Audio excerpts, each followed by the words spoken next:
Sa mga pabalik po ng Metro Manila mula sa mga probinsya sa norte, asahan nyo na po ang traffic.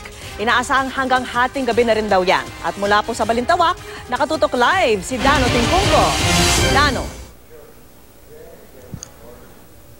Vicky, gaya ng nabanggit mo, para sa mga luluwas pa lang pa Maynila, naway nagbaon kayo ng sandosenang pasensya. Yan ay para sa aabutan ninyong pagbagal ng trapiko dito sa NLEX kasabay ng mga nagsisiuwian.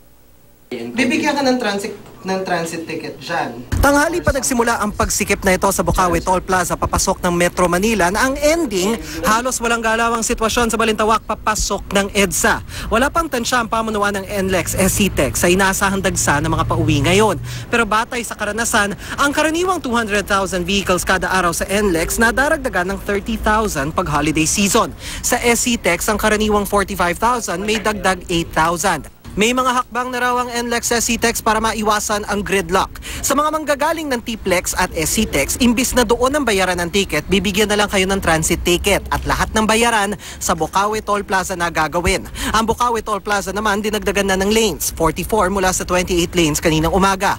Pwede pang sagarin hanggang 48 lanes pag nagdagsaan mamayang gabi.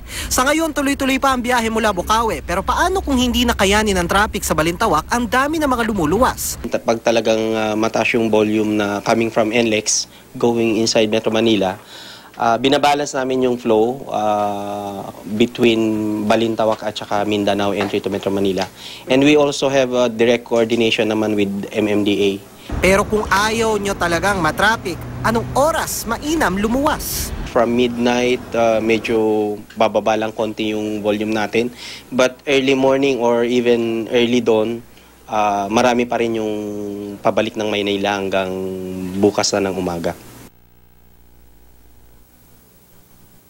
At Vicky, sa puntong ito, no, mainam marahil na maghanda na ng eksaktong pambayad sa toll, lalo't ang aabutan ninyo sa mga oras na ito. Halimbawa dyan sa Tarlac Toll Plaza, yan ay yung galing TPLEX papasok ng SCTEX, ay meron na ring pagbigat sa daloy ng trapiko. Gayon din ang Bukawi Toll Plaza, ito yung pag humantong na kayo sa dulo ng NLEX kung saan mas mabigat at mas mahabang pila ang inyong maaabutan papasok yan ng Metro Manila. Yan pa rin ang latest mula rito sa NLEX Traffic Control Center. Balik sa iyo, Vicky. Maraming salamat.